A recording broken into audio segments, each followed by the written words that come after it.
30 hertz straight up.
Thank you for tuning in to another wonderful episode of Lupus Has No Face, where we talk about real struggles, real life behind lupus and beyond. I am your host, Savannah Burks, with our lovely guest, Miss Kela, is in the house. Hello. How you doing, babe? Good. How are you? I'm good. So, for those that do not know who you are, can you please share a little bit about yourself? Sure. So, my name is Kela King. I am a wife, a mother of three, a formal teen mom, the founder of Mommies Make It Better, also a student at UWM pursuing my bachelor's in social work with a minor in American Sign Language. Let's go. Let's go. That was a whole lot.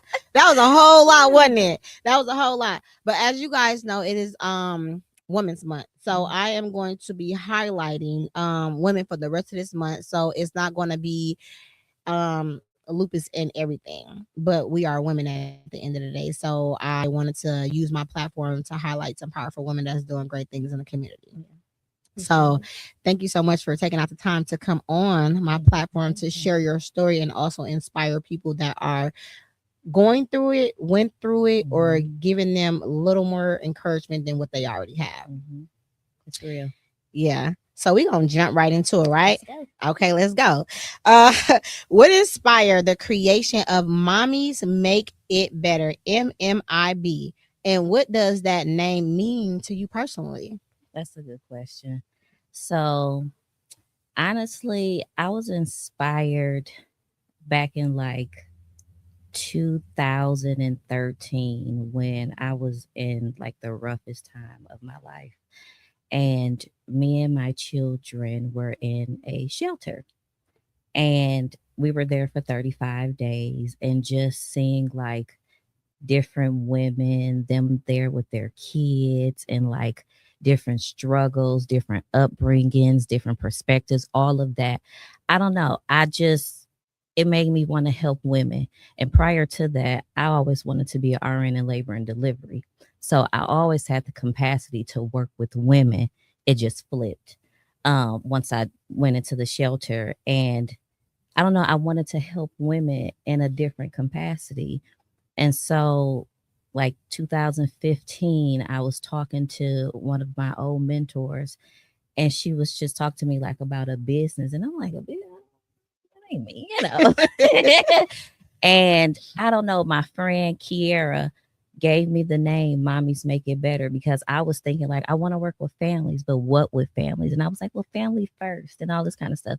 And she was like, Mommies Make It Better. And I was like, that rings a great bell.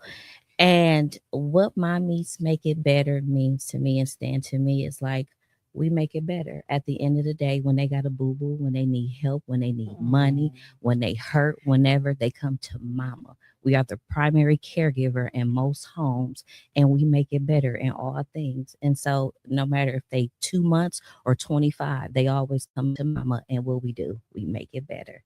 So I felt that. I felt every word in me. I'm talking about if I had a grant to say who introduces their business better, you will have the grant child. Okay. I felt that. And it's so beautiful how you change your struggle into power and purpose. Most people can't get out of that.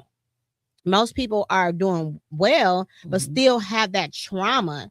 And here you are, 35. You remember exactly the days, exactly what you went through. Mhm. And your trauma is not your story. Your story speak positivity. And Mhm. that's what it's all about, having your struggle story change into positivity, because that's where you are today.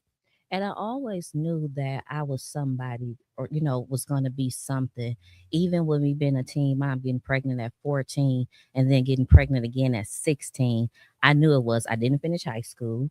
I had something called hyperemesis HG, where you like really sick. It's like the worst above beyond morning sickness, hospitalized, losing weight, all kind of stuff. So I didn't finish high school, but I knew that I was still somebody. So the day that I turned 18, I went to the King Center and signed up for my GED.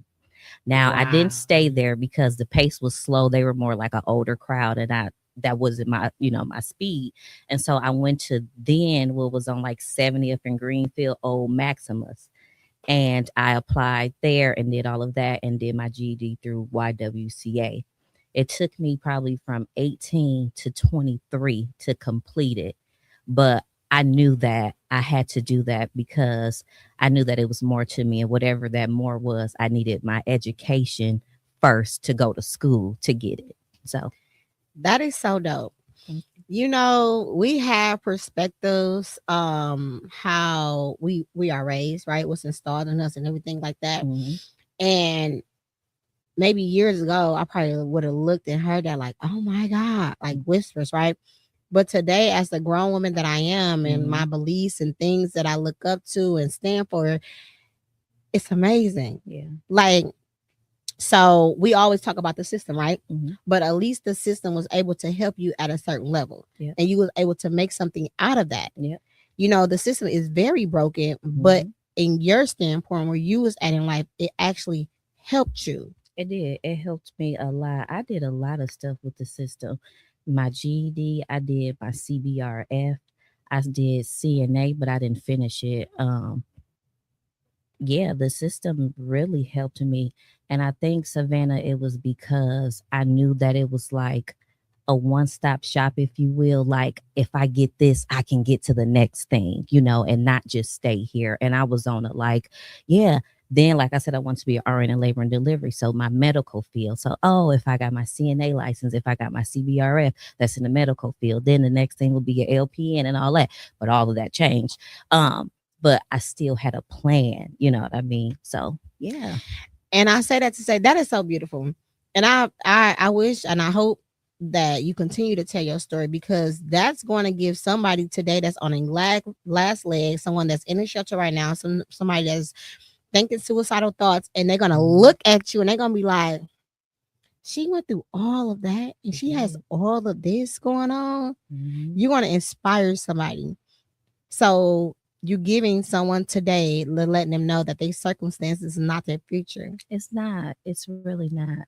You could do anything that you put your mind to, and it starts in the mind. You can do it. And you are a whole boss. Yeah. Thank you. I love it. I Thank love it. you. Oh my God. Okay. So your story begins with becoming a teen mom. Mhm. What emotions and challenges did you face during that time in your life? Whew. I faced so many challenges. I mean, and I always have to say this like as a disclaimer when I say this, because it's never any bash to my mama at all. I always felt like my mama did the best that she could and what she knew to do. With that being said, we were verbally abused. And so getting pregnant then was, you ain't gonna be nothing. You never will be nothing. I was told by family members, you can't be like other family members who had a baby or got somebody pregnant when they were a teenager. You can't go to school and be like her and do that. Um, so it was just very, very hard, like rejection at its finest. Then getting pregnant again was just the ultimate, like what? Because even getting pregnant at 14 and having him at 15, I went to Job Corps at 16 and was trying to, pursue myself. But I found that I was pregnant in Job Corps. And so I went home because I was sick again. And so in that time, it was, I can't take care of no other baby. You don't need to be having no more kids.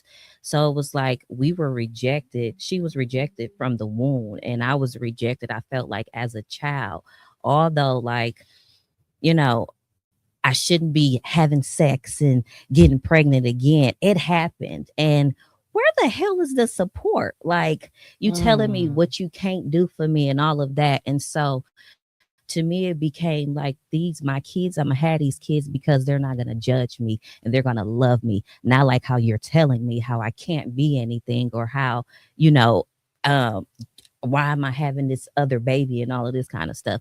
So it was a lot. Then to mention 17 with 2 kids. Oh, that used to drive me insane. 17 with 2 kids, like 17 with 2 kids. I used to be like, oh my God, my friends from, middle school, and my friends, like, they don't have kids, especially 2 kids at 17. So I had shame too, like 17 with 2 kids. Ugh. Yeah, so yeah. I love how you just talking about this with a smile on your face, because that means you worked through your trauma, you are healed, and you just ready to give every little girl, young woman, grown woman just hope and help out there. Seriously. Like, it was hard, but what got you through it? I went to therapy so much, and prayer. I was in church like a mug at the altar crying. I used to journal a lot. I'm a crybaby. Like, I cry at the drop of a dime. I do. And it makes me feel better. So, that's all that matters.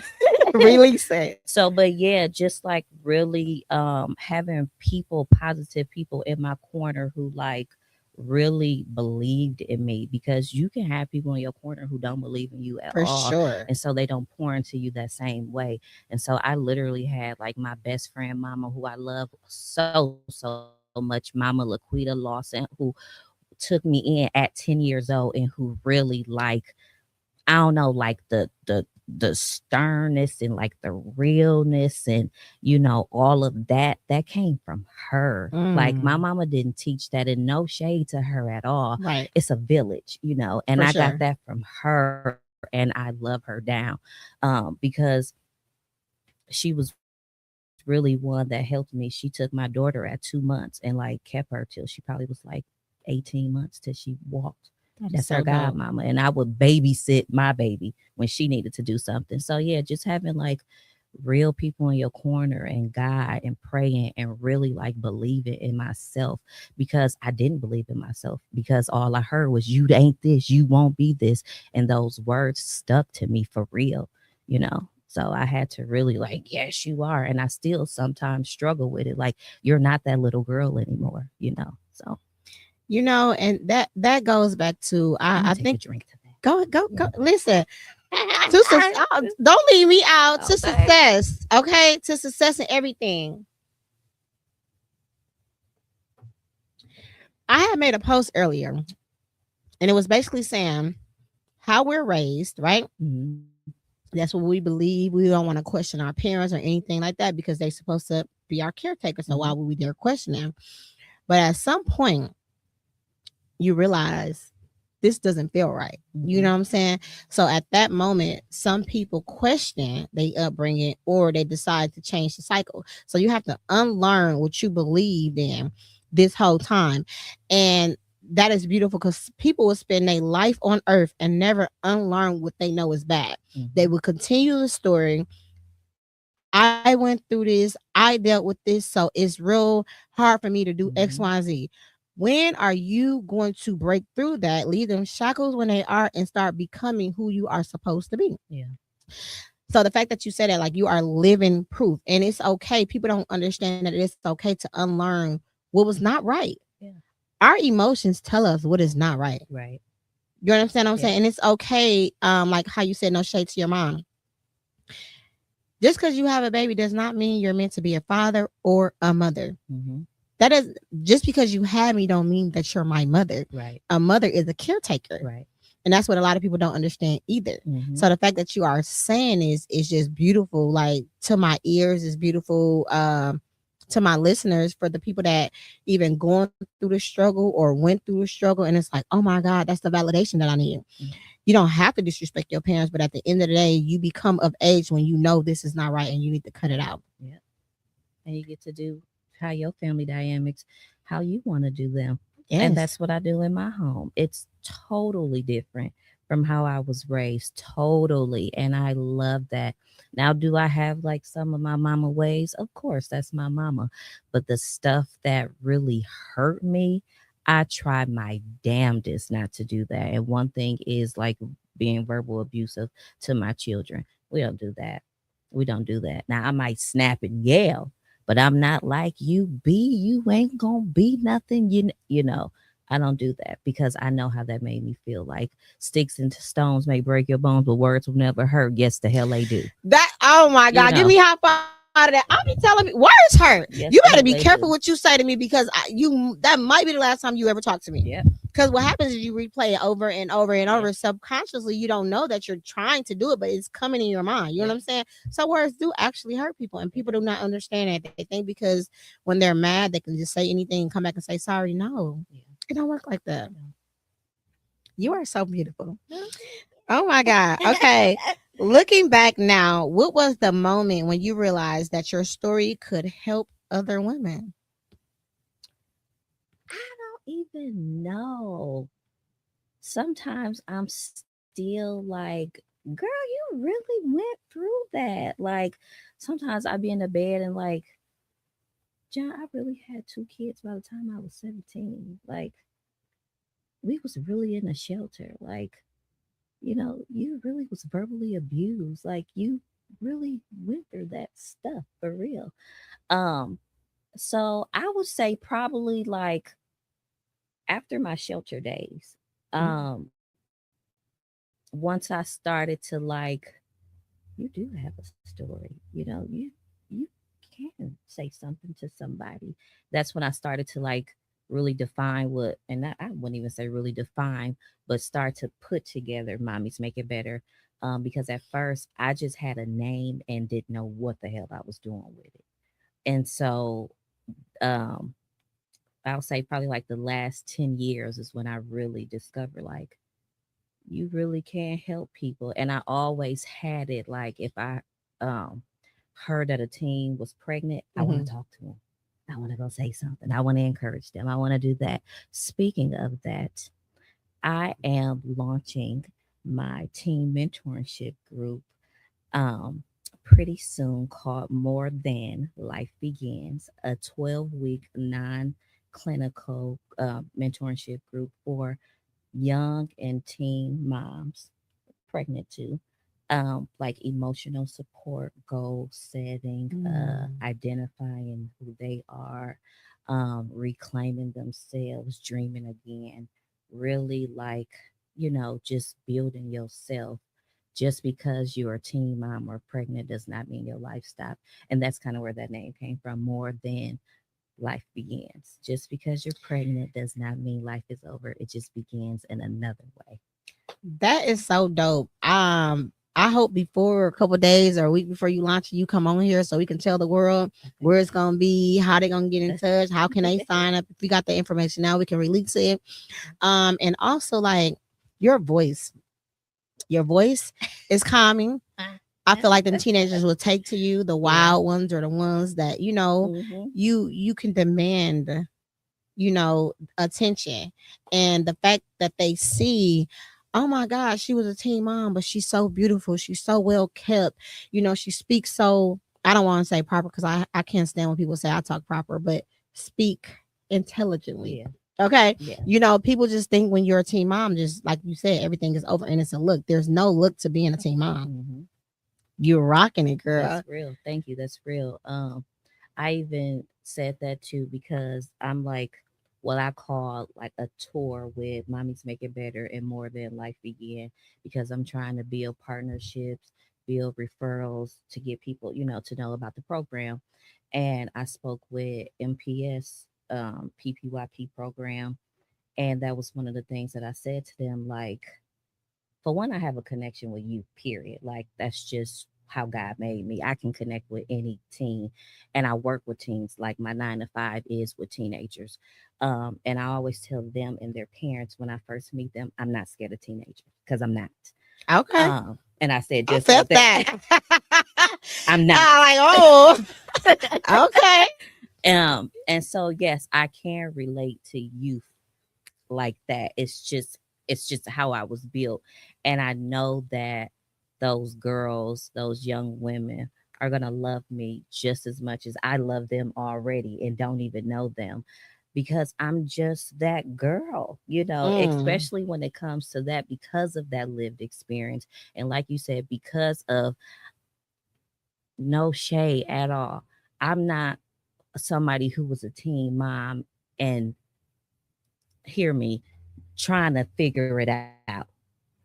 Figuring it out, but I'm not still trying to get my GED, trying to, in the shelter, still there. I'm somewhere else. And so that's what they need to see. They need to see that although I had this baby at 16 or whatever, that I can still do it. Look at her. Yes, it might have been a slow roll, but damn it, I kept rolling, Period. So yeah, you can do it. What's so funny? You and Mikhail, you remind me of her, but not like y'all got different demeanors. Mm-hmm. But like how she say the 506 area code and Mhm. she be like Yeah. with it, but then you're doing something else and you're just like Yeah. with it. Y'all both are unique.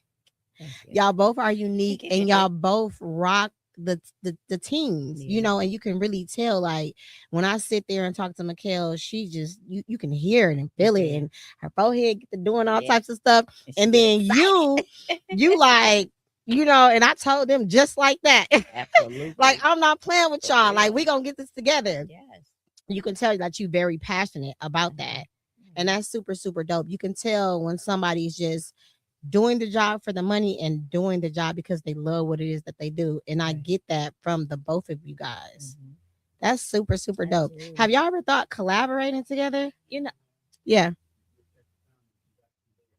Oh, hey, Mikhail.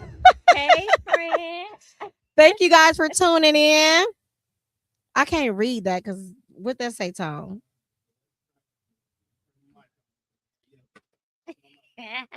All right, so the mic is on now. So the comment section has actually been quite active for a while. So let's go ahead. Let's put it on the screen so people can read it. I So let of my course, guests read it, which is you. Or Tone, you can read it. You can read it, okay. Tone. So Mikhail said, "Hey, ladies." Hey. Bacon Bits says, "Hey, That's friend." my best friend. Hey, Okay. best friend. She said, "Real talk" to something you said earlier because she knows your story. The Then man. Mikhail was chiming in and she was saying words hurt, especially when our brain has conditioned us to believe them. Yeah. That's deep. Yes. Let's put a pin in that one because that's a topic within itself for Yeah. glamorous conversation. All right. What a powerful story. Through your teen mom experience, you are going to help free so many people. Yes. Okay.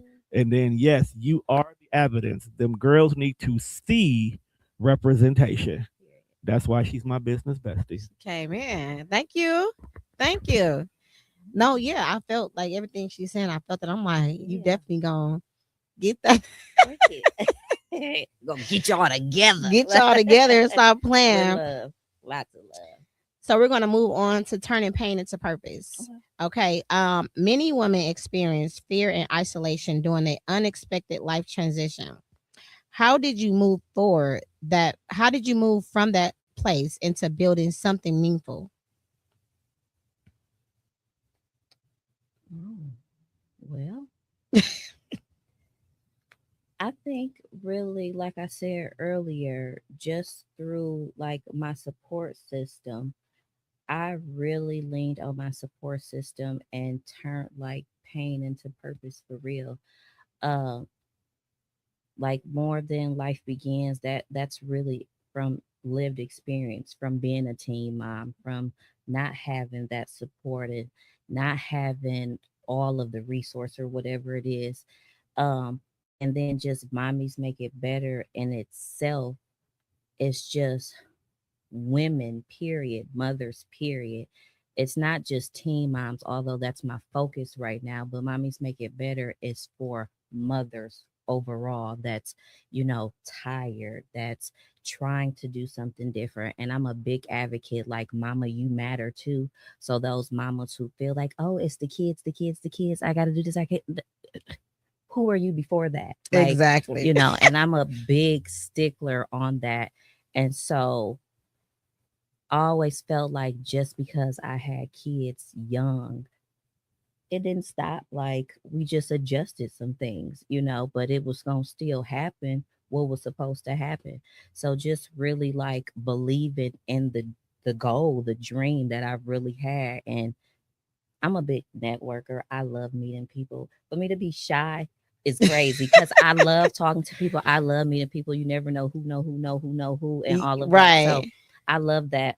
And so just like really like, I don't know, just I literally just be putting myself out there. Sometimes don't know what the hell I'm doing, but just like taking Do that it. chance. Yeah. And sometimes it works and sometimes it doesn't. So just really like exploring and being adventurous. Although I'm so scared. That's that's so funny. I put up a post not too long ago and said I'm shy, and people was like, I don't believe that. I But saw I that. I am. Or Mikhail made some sense out of it. She was like, well, maybe your brain can be overly stimulated. And that happens too. So Yeah. now I'm like, am I shy or do my brain be overly stimulated? Yeah. She got me thinking. Yeah. So I was like, But yeah, so what I was gonna say. Oh, turning the pain into purpose. So you are correct. Like, I had the pleasure of not going through a lot of things when I had children. Mhm. I had the village.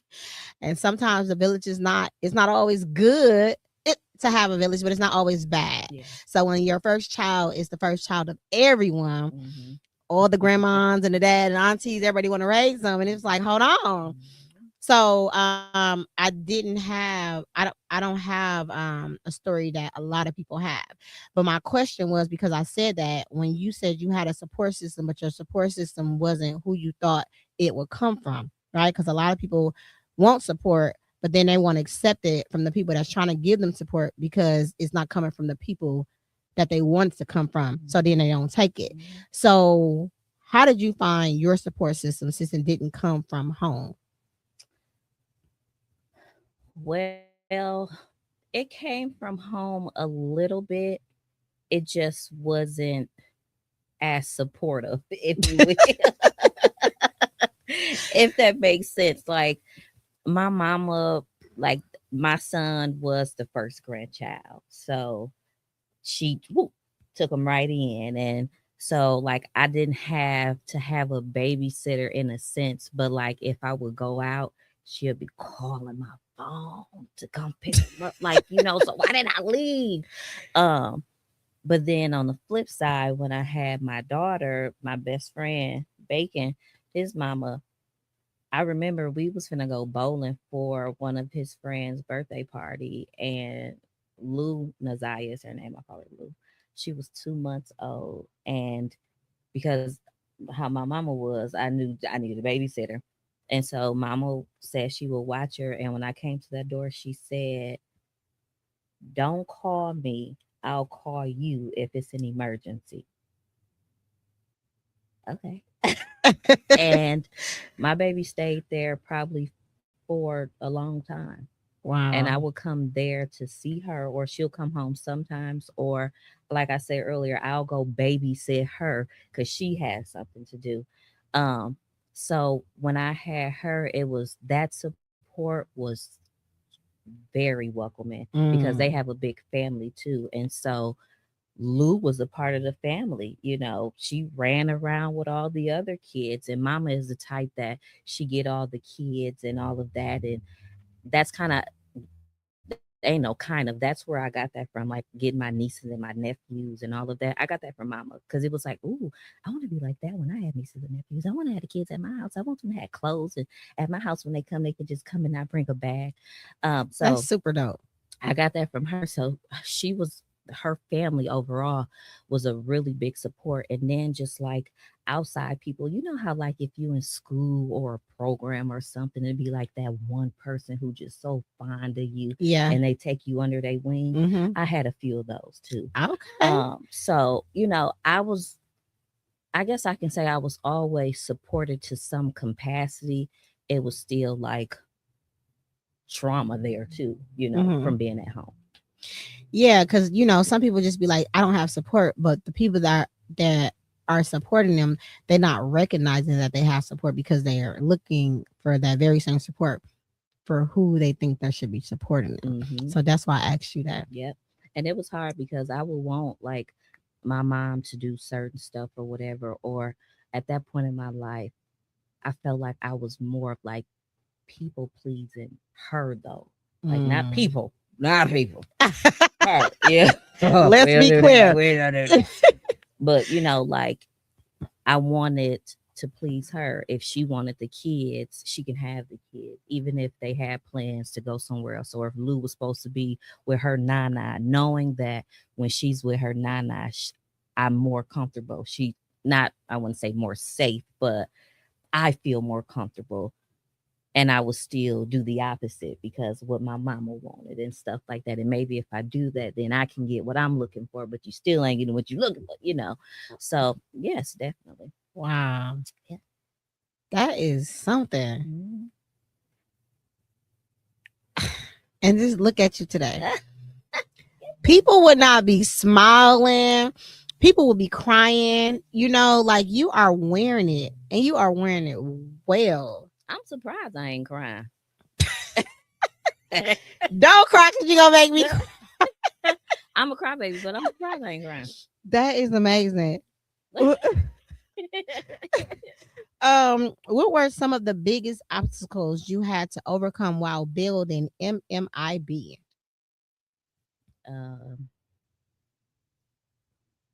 Really believing in myself and getting out of my head. Really, this is the biggest one. Getting out of my head what other people think of it. And she got a program similar to that, so why you finna do that? Or she got something like that, so there's no need for you to do it. I think that was really like my biggest challenge. Like, are you gonna do it? Or are you not gonna do it? And then too, just like being lazy, being lax, not really like putting the effort into it. It's a thought. It's something that I want to do, but I'm not pursuing it for real. Very passive, Till really, Savannah, like, what was that? 2023, maybe, is when I really got serious. Really? Yeah. I think it was like, 23. Really got serious with Mommy Make It Better and really like start to do. I had already had like my EIN number and the name and stuff like that, but again, nothing with it.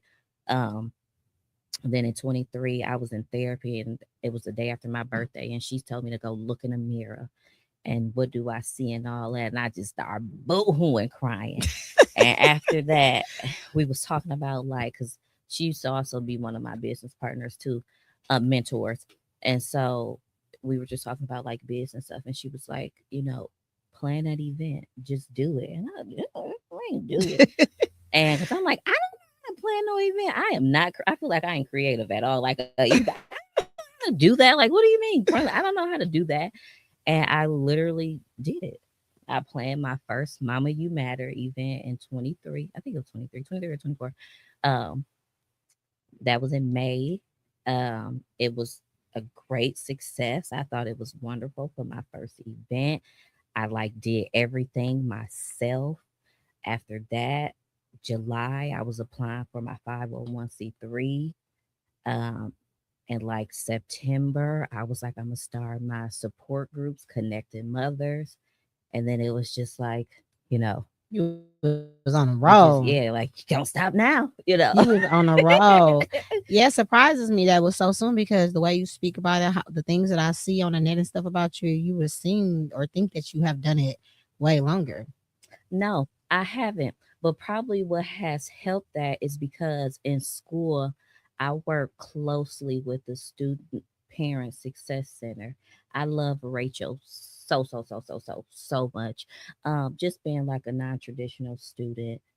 I'm 36, I'm not the 18 to 24. Then I'm a mom of three. So I'm way out of the lane of traditional. Girl, So but you getting it. no. That's I am. Oh, I'm about to No, say. that's not my point. My point is saying that is that I had to like find my lane in school, Okay. and because I'm not these kids, these young adults, I'll say, I'm not gonna call them kids. And so going into like the Student Parent Success Center, that was like where I thrived at because that's who I am. I'm a parent, that's who I am, period. Like my audience, my population is mother and family. So this is my lane where I need to be, to where Rachel has set me up in so many ways, to where like I just did I had an interview with a journalist for um student parents with financial aid issues and just student parent issues, period. Thank Congratulations. you. It's on my page too. I've been on a panel for student basic needs convening. I've did another panel with student parents, just been a student parent and the outlooks of that. Um, I've spoken at UWM just like to the new students coming in. So like I've had opportunities to speak, and say something about myself. So it definitely helps. And I think every time that I do it, it gets better and it gets easier. So Well, you like you've been doing this for years, girlfriend. okay. You like you've been doing this for years. Can you share a moment in your journey where you almost gave up but didn't? She kills me with that. Uh, like, That's cute. that's a good one. I have to think about that. Um, time I almost gave up. Oh, this is with school too. So I do not receive financial aid. I have not received financial aid probably almost like my whole time I've been at the university, and I've been there since 22. And that's expensive. I bet. And so a few semesters, it's been like, not this semester, the semester before this, I had it in my head that I was done with school because I couldn't afford it. Like, y'all want me to pay six, seven, $8,000. I can't pay that. So this is a really hard pill to swallow, that I'm gonna have to stop and I'm like almost done with school. But what can I do? I have nothing else I can do. And I was applying for scholarships in different areas. I was applying for scholarships on UWM scholarship portal. It just wasn't happening. And so I was set for that. And I spoke with Rachel. And I don't know what she did. I don't know if I spoke with Rachel that time or Gabby, because like I say, I find my people. I find my people. I don't mind that.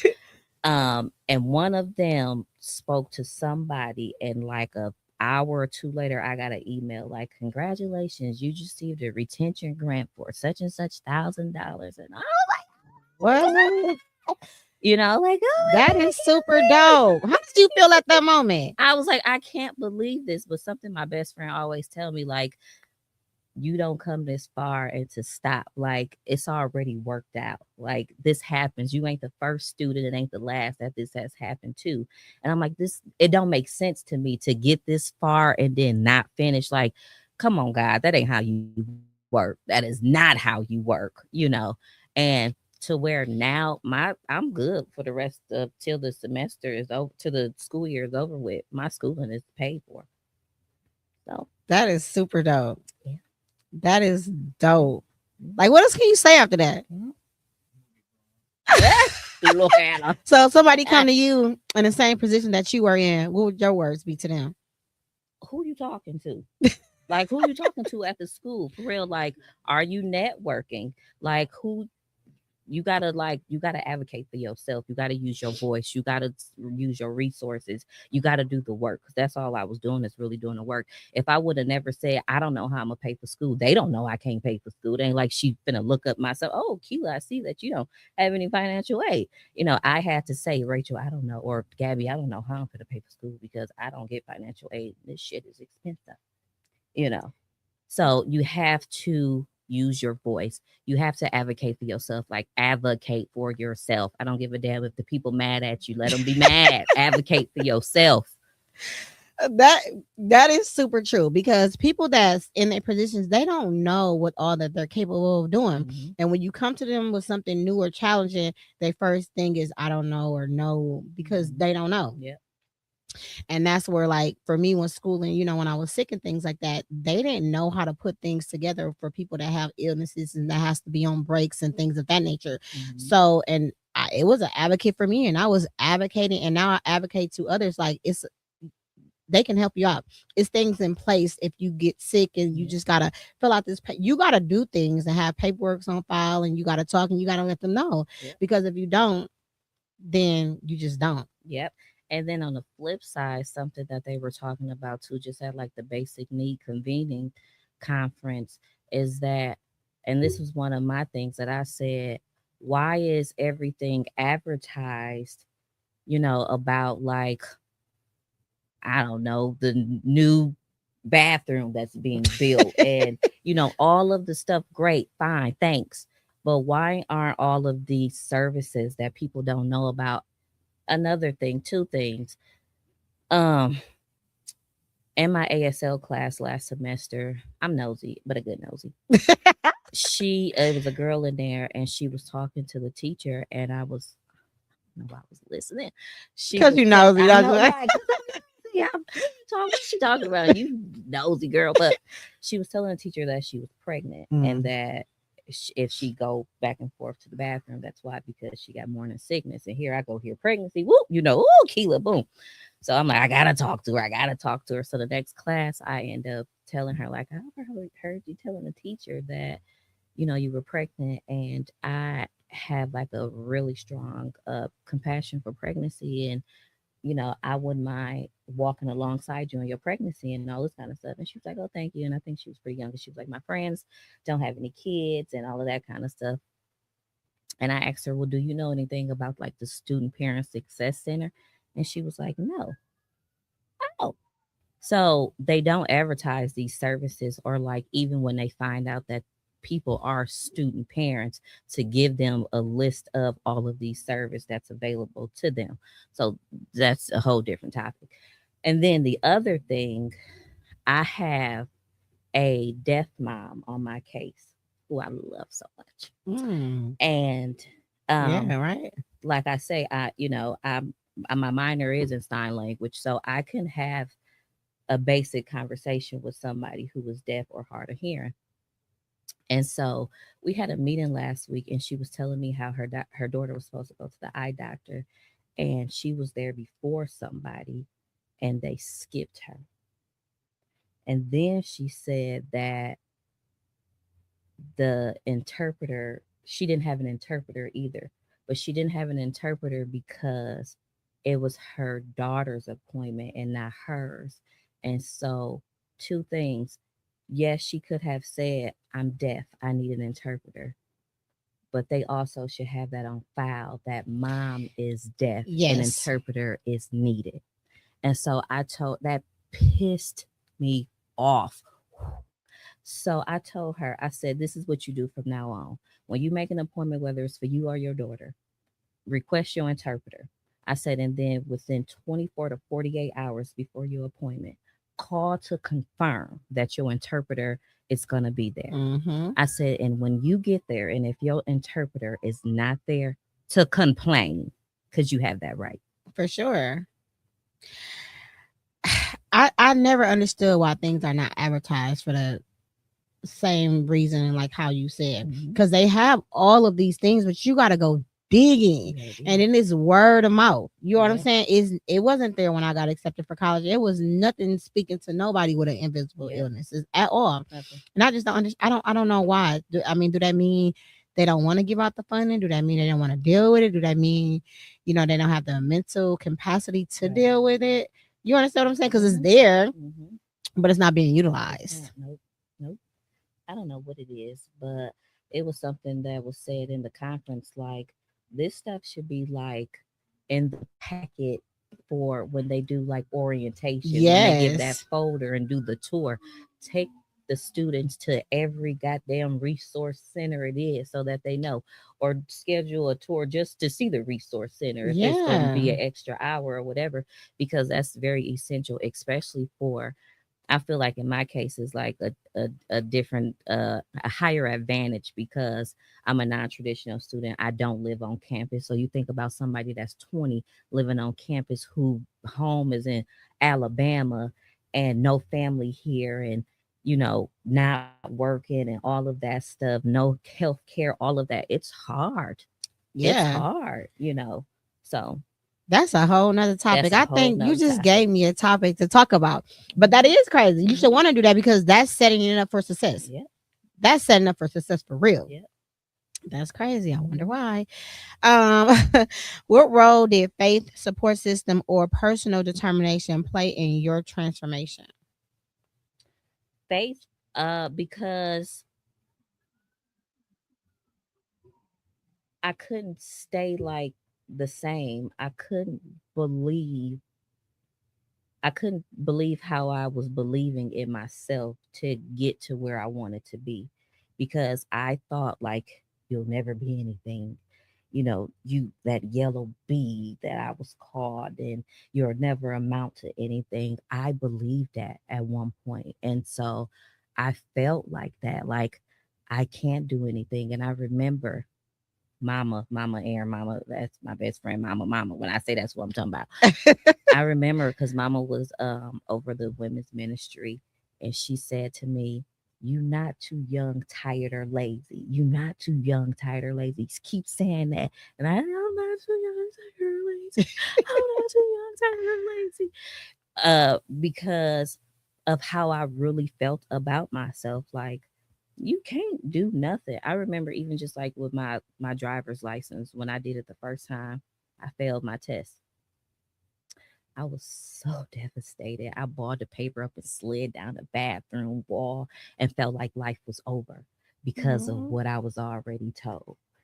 So that was like a failure. Like, you didn't pass the first time, it's over. Like, you'll never have it. And I believe that, like, and so really, like, That sucks. it does. It really does. That's a lot. Like, mentally, that is such a lot to feel like that. So, like, being amongst people that like pour into you, and being around, like, the prophetic, and you hearing all of these words, and then you seeing them come to pass, and all of that, like, oh, like, I don't know, it makes you like come alive. And I really like started to believe in myself, like, I can do this. I'm not too young, tired, or lazy. And There you go. like, it doesn't matter if you were 15 when you had a baby and 17 when you had a baby. Life is not over. More than life begins, like, so just being in church and in prayer and around people who prayed for me and all of that, that helped a lot. A lot. That really just sucks. I'm listening. I'm so proud at the same time of you. And then I hear it. I'm like, I cannot believe she did that. You know what I'm saying? It's sad because we're grown enough today to know how somebody treat us is how they see themselves. It has nothing to do with us. Right. But as a kid growing up, we don't know that. Right. It's so hurtful. Yeah, and it's so many broken people out here that treat people so bad because that's how they feel about themselves. So bad. Right. And there's so many people out here that's stuck, that don't have a voice, and they're nasty because they don't have a voice. It's just so sad how the world is. You know what I mean? And I don't talk politics, but to have the president that we have, right? An image that we supposed to keep, because if we go outside that image, we're getting blackballed, or we're not getting booked for the next speaking engagement because you did this one little thing. but yet the president that's running the world is like a fifth grader. You know what I'm saying? So I look at things a little different now. Like, well, maybe I can do this and just, not have to hide it, because we all supposed to have a personal life, right? Because we're taught that so we can continue climbing up the ladder. Yeah.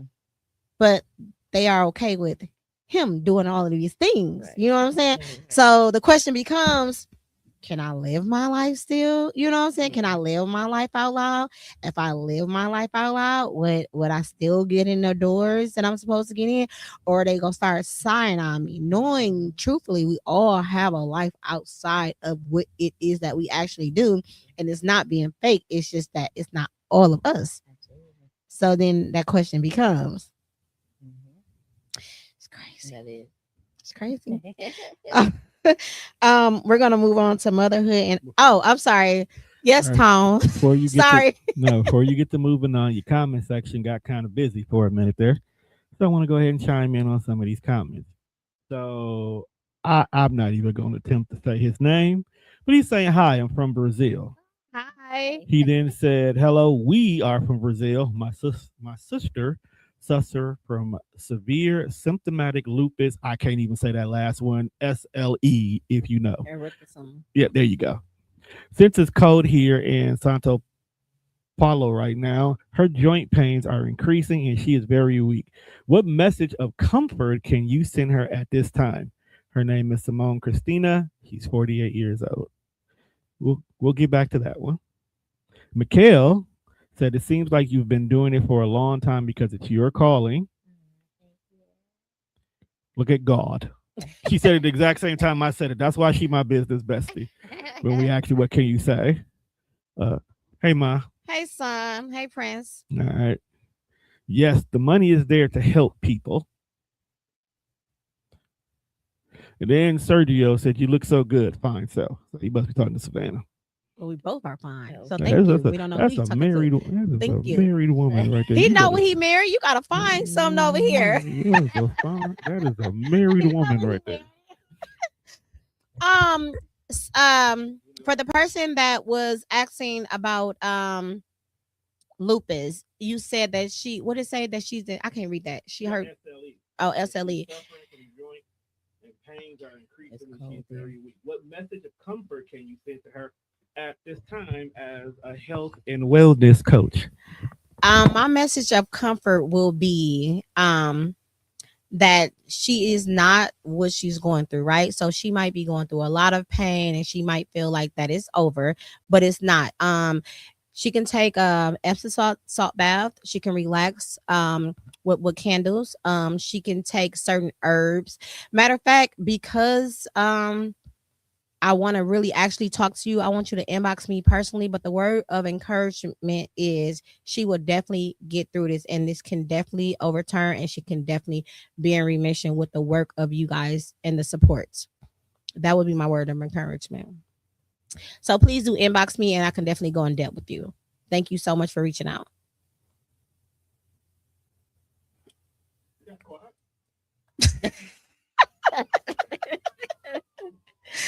Okay. What message would you give to your young mothers who feel like their dreams are over? Oh. That's how I felt with this. I'm like, I want to say so much more, but I don't know. I'm like, okay, that's just okay. We can say that in. We can do private. I would say that your life is not over. I would tell you that it's just beginning in so many different ways. Believe in yourself. Cry. Seriously, cry. If you feel it, let it out. I am a big stickler on crying. If you feel it, let it out. It may not change the situation, but you'll feel better and you may have a better outlook after those tears flow. Um, Go to school, dream again. Mm. Your dream is still that dream, and it can become a goal, and it can become a reality. Dream again, and also hit me up at Kela Kela at Mommies MOMMIES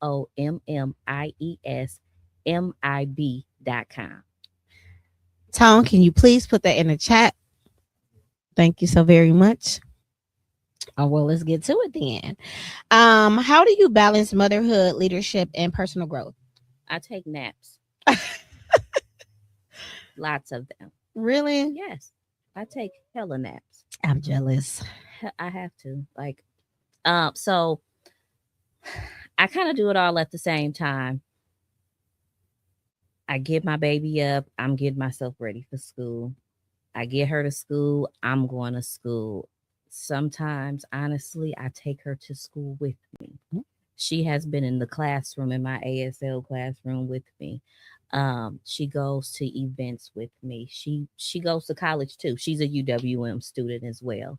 I think that's pretty dope. Absolutely, exposure early, and she wants to go to college. So, absolutely, babe. Shout out to Honeybee. Love you, baby girl. Hey, honeybee. Um, yeah, so I they just we like all in one kind of thing. And then I can be at home sitting at the table talking with Honeybee while she on the other side coloring, doing homework or doing something for mommy's make it better.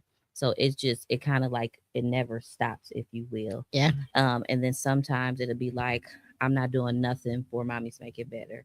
I'm just gonna focus on school, or I'm not doing nothing for neither. Me and her gonna color. Me and her gonna go to the library. We're gonna do something. Because I do feel like it is you have to like cut it off too, Yeah. because burnout is real, and I Mhm. have felt that before. Um, I don't think I feel burnt out now. I just feel like right now my problem is I need a good vacation. Seriously, I need a good vacation. But just really being able to be like, okay, I know when to cut it off. I know when to turn it back on. It's kind of like just how I juggle it. Or I'll be in the bed with the computer. I'm a bed girl, okay? I'll be in the bed with the computer, doing homework or doing something for mommy's make it better, or trying to make something for me and Honeybee, because I'm all about making lists and routines for her because she thrives off of routines. That's dope. But yeah, just like all at the same time, if you Work life will. balance. Right. Okay. Okay. Some people don't do that. Some people just focus on one thing and everything else fall by the wayside, and you gotta water everything. Yeah. You gotta have that routine so you can touch everything. So that's pretty dope. And sometimes I fall by the wayside too. Like I might thrive in business this one week and then suck with schoolwork that same week. I'm actually going through that right now. That's real. Ah, I am. I'm catching up though. But it's real. I'm not stopping neither. I'm just a little behind in school, y'all. But I promise you, it's only in 2 classes, and I'm in 4 classes, and in field placement. I got a lot going on. However, You got it. yeah, it's it happens. We're human, and I know that the end goal is graduation, and I have to do it to graduate, to pass these classes, to stay on time for graduation. So of course I'm gonna do it, but don't be like that. But the fact that you know that you Yeah. are aware though, right? Yes, Some absolutely. people are not aware and it just flops. So you know how much you can let fall before it actually really get too out of Yeah, control. yeah, You know what I'm saying? And that's just being aware of having that balance. A lot yeah. of people don't. For me, I have timers. Like it's Okay. a million timers on my phone that helps me Yeah, touch everything. yeah. So, like I said, like the fact that you are aware is dope. Most people are not. Yeah, So they have to find them a routine yeah. to be able to juggle a lot of different All that stuff. things. Yeah, And they mental because when people get overly stimulated, they just don't do anything at all. And then they got to start all the way over, and yeah, more money being spent, and a whole bunch of opportunities gets, yeah, missed and things of that nature too. So yeah. And then it's harder. yeah, it Yeah, is to get dug out. yeah. We're going to move on to the mission of MMIB. Tell us more about your program, More Than Life Begins. What inspired it and what does it serve? So, More Than Life Begins is a non clinical 12-week program for teen and young moms or pregnant moms who just need more support. Like I say, emotional support, career building, confidence building, dreaming again, staying in school. So just things like that.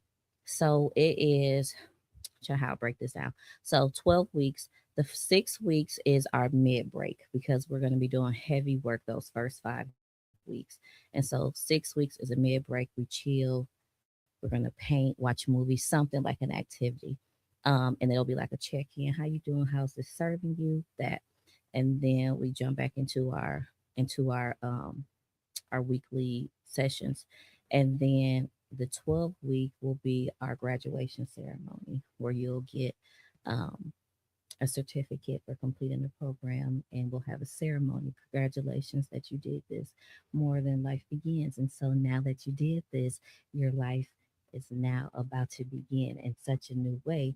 And you have those tools like when you leave this 12-week program. And before I even say that, in addition to the 12 weeks, they'll also have a after the program of 40 within 45 weeks a follow-up call. How you doing? Anything you need, any resources, things like that. And then also I have connected moms. So if moms are not really ready to give their numbers out and be that personable yet, then they can come to Connected Mothers, where a space where moms can just be and connect there, you know. And then in my first week of the group, I'm going to pair them up. So my goal is to have 4 to 6 girls. I always want an even number so that they can be paired, because yes, I'm going to be the lead mentor and the facilitator now, but I also want them to connect with each other, because also Mommies Make It Better, we're building partnership and sisterhood and all of those things. And then you got somebody who has some kind of relatable experience, whether she's your age or not, or pregnant, or she had a baby, it's still something in that is relatable. And so just being able to have her to connect with, maybe you can't get a hold of me or something like that, or maybe it's something you don't want to tell me and you want to talk to your homegirl, your partner, then you can do that. And so what was the other question about the last part? You answered it. Oh. You answered it. I love how you got that set up, and then not only do it stop here, you have something else to continue to carry on, because there's so many people that do all these events and have all of these programs, but it's like, I was so excited, you got my confidence built up. Okay, so now what? They don't have anywhere else to go. Yeah. So the fact that you have somewhere else to go after that is really dope. I have a question for you, because I have an older lady on my caseload, but she has a mind of a 5th grader. Do you have anything in your program that accept those type of disabilities? Because it's a disability, right? So even though your age is over the limit, but your mind is a 5th grader and everything is documented, do they qualify for those programs? And I ask that because I have her, and the things that I feel like she should qualify because of her mental level, no one ever heard of that. So I'm just like, that's not fair. If your mind is not your age, then you should have something for those people, right? Yeah. So do you have anything like that? I do not have that. That's actually good. And I don't know if that would be like more clinical because of the diagnoses. And because at this point I'm non-clinical, I will have to then partner with like a clinician to do something like that.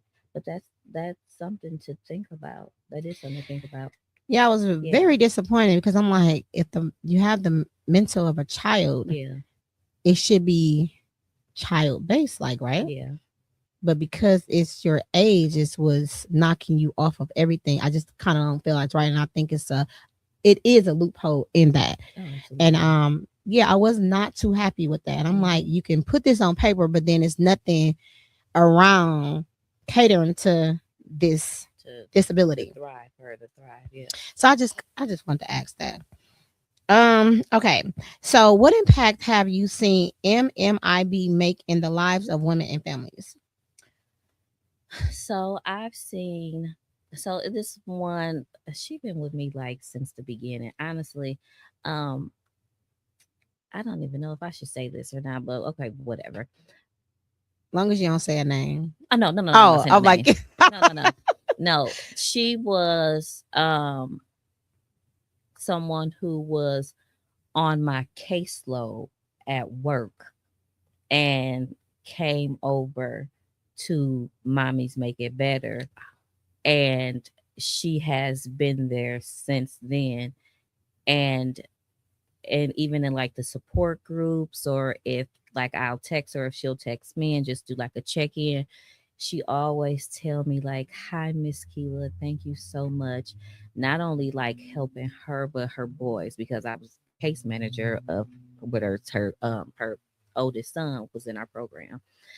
So I was at their house like every week, literally, because of how the program was ran. And she tell me, "Thank you so much. You helped me with so much. You helped me to identify this, and you helped me to not believe this, and like just like you opened me up." And I was like, "Thank you so much." And even her sons will text me and he'll be like, "Hey, Miss Kela, thank you so much." And to see like him when they got into the program, he was like smoking weed and skipping school and all this. And to see now like he on the football team, he going to school. You're like, That's dope. I love that. That's super dope. And I always say, like, it was not me at all. You allowed me to come into your home and help you navigate some things, but y'all did the work. We just like gave the tools. Y'all put them to use. So I didn't do anything but that. But thank you so much, So Probably the fact that you believe in them. Yeah. You know what I'm saying? So that's a lot to most people. yeah. I don't know. I just have like a thing in me to where like I'm not judgmental at all. Like you could have nothing or look the lowest, and I can find beauty in that. Mhm. Like it's beauty in every single thing, in every single person. Even if you got to take a magnifying glass to find it, it's there. Ooh, So that's dope. Say that again. it's beauty in everybody, even if you have to take a magnifying glass to find it, it's there. Did I say it the same way? I wonder. Yeah. You funny. Oh my God. No, that's really super dope. So let me ask you something, because same thing kind of happened to me, and I was kind of like on the iffy thought of it because it came from work, but then it came over to my personal. Yeah. So I see that's why you didn't want to say it, Yeah. because they kind of consider that a conflict of interest. Yeah. Was it a conflict of interest? I don't know. I didn't say anything, but I this is how I put it. I work Are for you a still doing it nonprofit. now? I work for a nonprofit. I'm a nonprofit. So it's not the fact that I stole her. She Yeah. was done with our program and is supporting mothers just in a different capacity than my program was. You know what I mean? So Mhm. technically I don't feel like it. If it is, oops, sorry guys. But I don't feel like it is, because if she needed to get back into our program, she could at this point, because it's been over a year. You know what I mean? Yeah. And she can also still benefit from connecting mothers, this, place for moms to just be too. You know what I mean? So it's not the fact that I'm like, "Oh yeah, come over to Mommy's Make It Better because we're better." It's just additional support to what you already have. And that's what I did, but I like took it upon myself to like just have paperwork and all of those things, because they are providing a certain type of services, but they also need these type of services that I provide. Mhm. You know what I'm saying? So it wasn't stepping on anybody's toes, but I feel the same way that you felt. Like everybody is still eating, everybody is still getting the same help and more, because if they would have never met me, they still wouldn't be getting what it is that they need, because y'all lack on all of these other services, but y'all are giving them services that they need. You see what I'm saying? And in reality, we all should just be working together anyways when it comes to a lot of these things.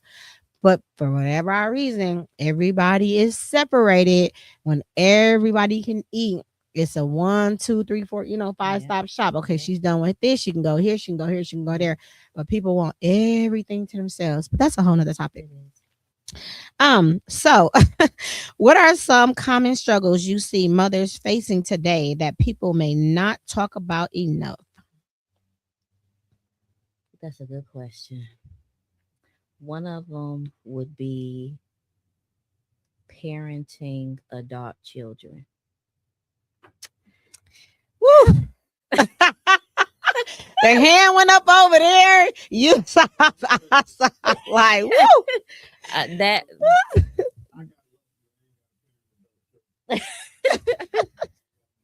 That Yet. is one of the hardest things that me personally has experienced. And my adult kids ain't nothing but 18 and 20. Um, but I think that that's something that parents struggle with and don't say really too much about. And then also, I think like identifying who they are. Oh my goodness. A lot of parents and mothers, because that's just my lane, um, forget who they are in parenting. And that drives me so crazy. Like, oh, no, no, no, no, no. Like, you have to remember who you are. And they don't speak of it. And that's how the burnout sets in and the depression sets in. And, oh, I'm not cooking today. And, you mad as hell and all of that because you lost focus on yourself. And I don't think it's really spoken. It's spoken more in the actions of the parents versus, you know, being verbally spoken out to where something can be done about So that was so vague. So when you say cooking, do you still feel like the mother should still cook for an adult child? Just it. asking. Yeah, that's few far in between. So in my household, my son doesn't live at home anymore, and my daughter is transitioning out. She just had a baby, so and she just got a place. Congratulations. Thank I you. seen that. Wait, But thank I'm you. Wait, telling I you don't know here, what part because she leaving or because the grandbaby. He's so cute. He's so cute. So in our house, what we do is because we don't cook every day. We don't cook every day. Um, and we eat out too. We do. We do eat out. We don't eat out every single day, but we have our fair share. And sometimes it'll just be John, me, and Honeybee. And Lou might be at the house. And I won't bring her nothing back. You ain't wrong. And I don't feel wrong. And I think John actually helped me understand that, and he don't even know this. It was just the other day when we went to get something to eat, and she was like, "You ain't bring us that, me bring that to eat." And he was like, "Just because we want to get something to eat, don't mean you got to get something every single time." I was like, "Oh, that's True. very true." Yes, it is. Because you, my dear, will order you a crab boil and don't say nothing To nobody. to nobody. I got to come there and be like, "Oh, can I have some?" So no, and there are times where like we will get something. Like if I know all the kids there because they ain't been there or whatever, we either get something or we'll cook something. And yes, we'll do all of that. Like how it would be if everybody lived in a home, but not all the time. No, absolutely not. Treat me to something. Listen, yes. I love my prince. He probably still watching, but like adult child, like I said, he goes through this identity thing. Mhm. And raising him at one point was like, okay, this is easy. Everybody college graduates got something going on for herself. Everybody made their way. So we can just hand him the blueprint because we all in different fields. He don't have to bump his head. Yeah. That's a whole lie. Okay.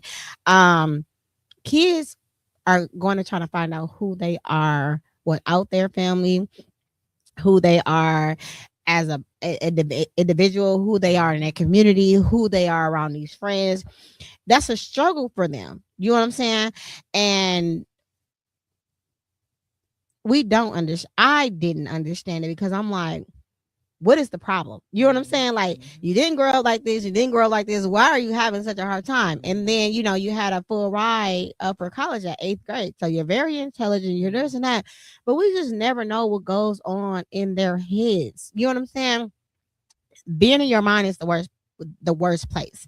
And so he gets older and he want to transition the house, so he wants to leave home with mom and be more so with his dad. And I couldn't understand that because his dad was always around. He's never not lost sight of his dad, but he wanted to see what it was like to wake up to a man every day, Yeah. X, Y, and Z. So I've told him once you leave the house, the structure will not be the same. Now, for a while, I was doing this. I was taking care of my home, and I had a man. I was going there, and then I'm going to that house. But that got tiring. You know what I mean? And then my ex was like, "You think that's appropriate to be going over there and cooking and doing all of the things?" And I'm like, "I'm just taking care of my son, you know." So I had stopped that because it was tiring. I'm like, right, he's not in the household no more. Yeah. So I say to say, when you said no one ever really talks about it, our kids got to find their own way. And it's okay if they bump their head, because me trying to save him from bumping his head only stressed my whole life out. So it was at one point when the worst thing possible happened that I didn't want to happen. He got shot 6 times. I had just left a Sarah Jakes conference and came home, wasn't even in the bed for 2 hours, and my phone was going crazy, but I didn't know who it was.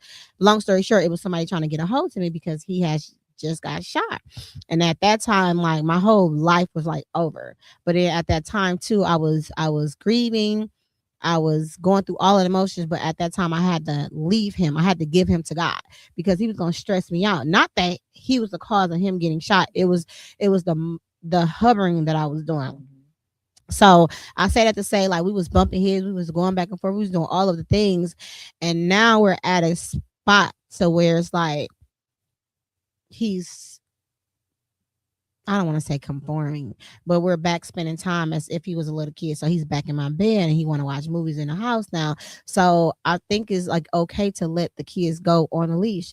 And I just pray over him all the time, because we cannot control them. Like, we want them to do all of these things, and we don't understand why they won't do all of these things, or don't want to go to college and do want to go to college and want to spend all that and do all of that. That's not our problem anymore.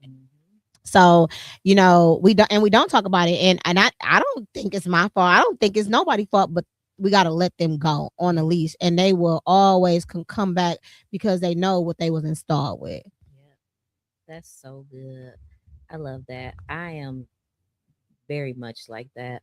Seriously, like with my 20-year-old, he just got into like some legal trouble last year and fighting a case right now.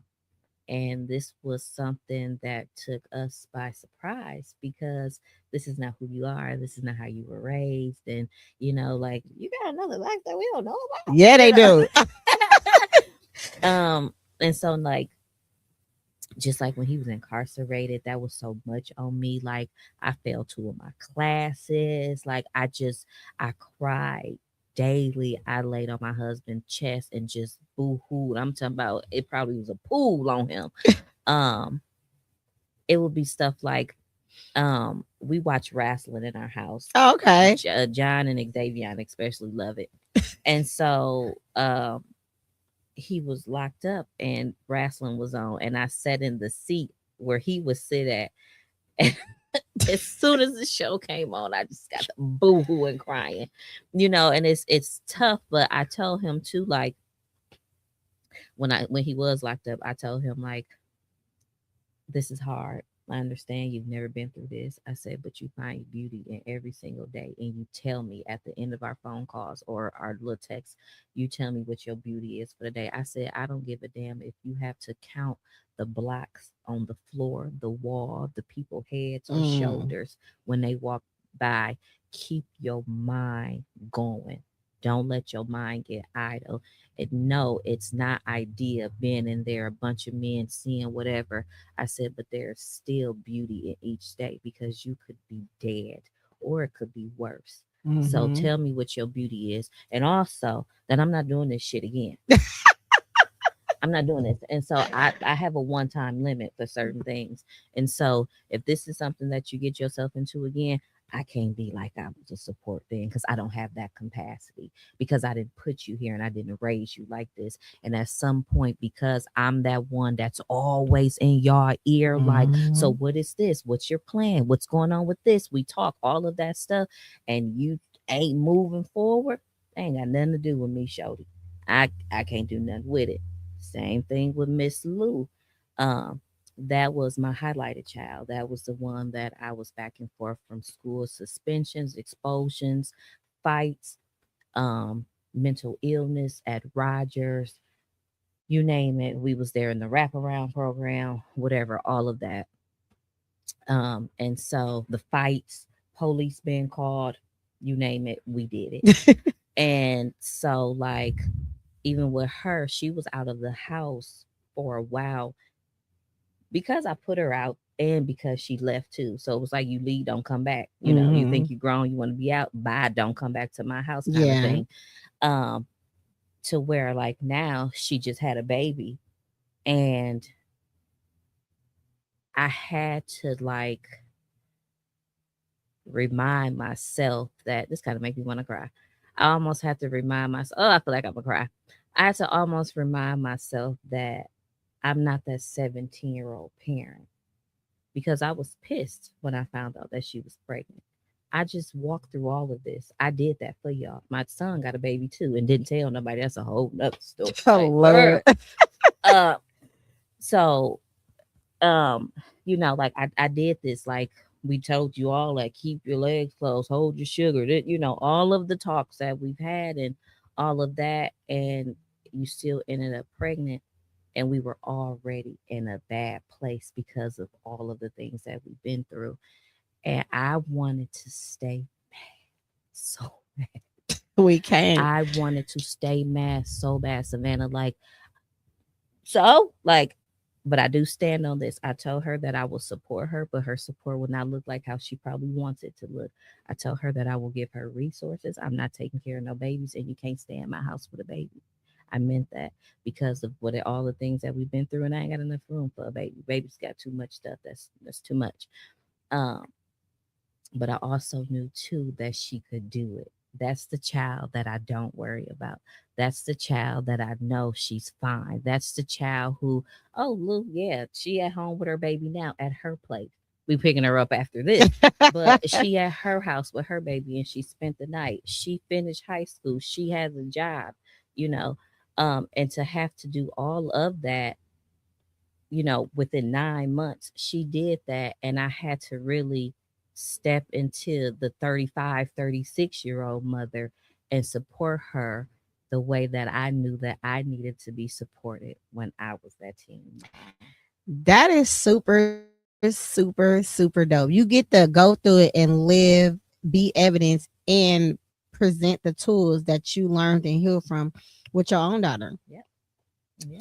Like I used to be so angry with my son because I didn't understand how he got shot, and he was angry too. You know, he was at work in the morning when he got shot. Yeah. You know what I'm saying? They tried to rob him, and so I told him, I don't know what you're doing outside. You know what I'm saying? I don't know what God is doing, but the fact that you got shot 6 times and you don't have no formalities or anything of that nature, whatever you were doing, you better stop. You know what I'm saying? Because I don't know. You know, you got robbed at work, you know, and they emptied the whole clip out. But the thing was, the whole entire family went through it. You wasn't the only one that got shot. You went through it physically. We went through it emotionally. Yeah. Everybody was hurting around here, and so he was getting to it so bad. And now, you know, he stopped getting dressed because he got robbed, so he didn't want to get dressed anymore. So I'm like, you know, you can't live in fear. Yeah. Iron your clothes, you know, look presentable. But I knew why he wasn't getting dressed, so I had to put my hurt back, because I'm like, he should have just stayed in Texas. This would have never happened. I mean, in Tennessee, this would have never happened. So I had to put my hurt to the side, and I had to build him back up.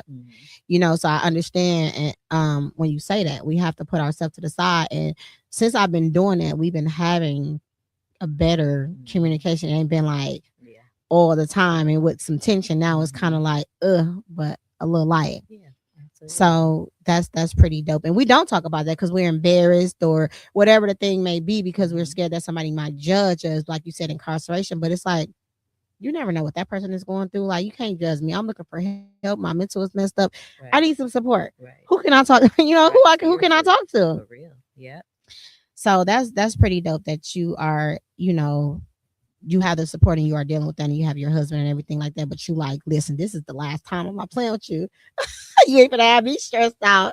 No, that stuff with my son was like, I used to say, my heart is literally broken into pieces, like it's shattered on the ground, and I have to like pick it up, and I don't even know if I'm gonna get a piece of glass, you know, like it almost can't even. It's just bloody in my hands.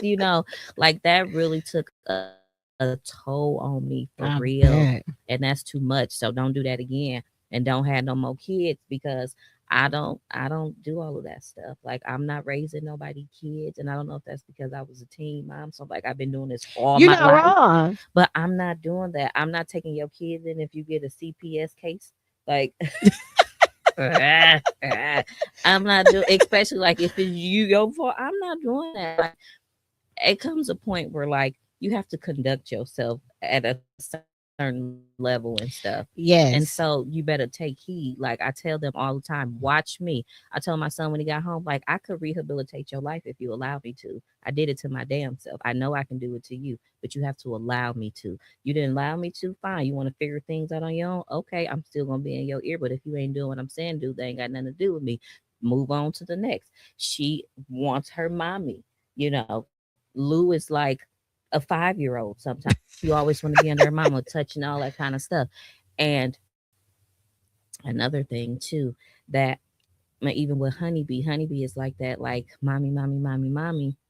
And I tell John, like, I'm not used to that kind of love because that's not how we were in my household. So Mm. that's like, ugh, like I love it. It's like, oh, you love me like this. Me? Like, oh my God. She wanna be around me. She look up to me. That's She want her dope. nails painted pink because mine are, like, oh. Um, so yeah, it was just it was different. Different. How did you embrace that? I don't know how I'm embracing it. I guess the feel good feeling. Feel good Like feeling. it feels good to be loved. It feels good to see my little girls, both of my girls, like look up to their mom. It feels You're good. dope. Yeah, Why thank wouldn't you. they? I love that. Like I love how Luke, like the baby crying and he's screaming, crying because he's a crybaby. Oh, he's so cute though. And I got him, and she didn't come in the room to, like, what's wrong with him, and I like, you trust me with your baby, like, Yeah. oh, because I am that one. This is your baby. This is not my baby. So I'm not gonna make your decisions for you. I can help you in your decision making, but ultimately the final say so is on you, mama. It's you, mama. That's not my baby. That's your baby. I tell that to him too. I'm not your mama. That's your mama. I'm not your mama. you know. So really, like I'm trying to build her mother instincts and all of that. Like trust you because you have it, and because she struggled a lot in her pregnancy with just identity and like wanting to keep her baby. To hear her like I love him, and how could I feel like that? One day she was in the hospital, and she was texting me, and I'm boohooing crying. I'm sending her my crying pictures, looking because that was so good to hear from my heart. Like she struggled so hard, and to hear like I love my son. Like oh yes, God, thank you. That is super dope. So yeah, Kids normally confirm back to what they was taught. yeah, You know what I'm saying? yeah. That is super. I Mhm. can go on and on and on. And we at the 7:57. Normally we done at 7:30. Girl, we got to bring you on again. We're gonna have to. This conversation is so dope and so much needed, though. But we're gonna move on to closing questions. You might end with something powerful like what? What would you want to say to our audience, our supporters? What would you want to leave them with? I would leave you with believe in yourself. Ask all of the questions. Oh, Fran said part two. Ask Yes, all of part the two. questions. Um, Network, take chances, do it scared. Don't let fear hold you back. Do it shaking, do it trembling, do it sweating, do it with your voice shaking. Just do it, and you will be so proud of yourself how or what can come out of that opportunity. And live life, Mm. live your truth, own your story. It's yours, and can't nobody take it away from you.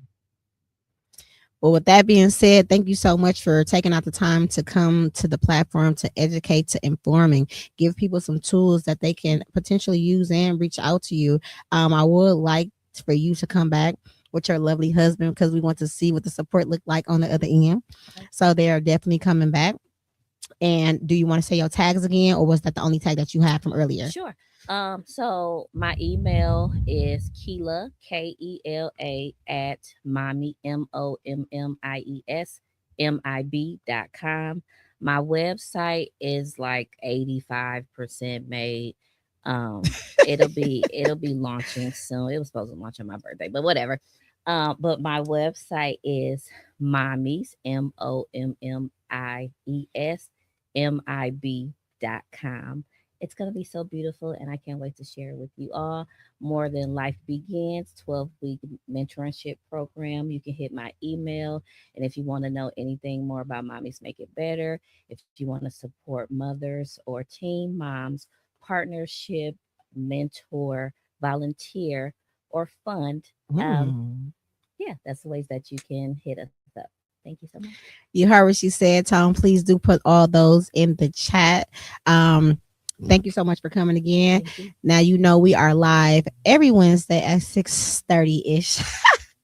If you missed the beginning of the show, please go to Lupus Has No Face podcast. And while you're there, like, share, and subscribe. And until next time.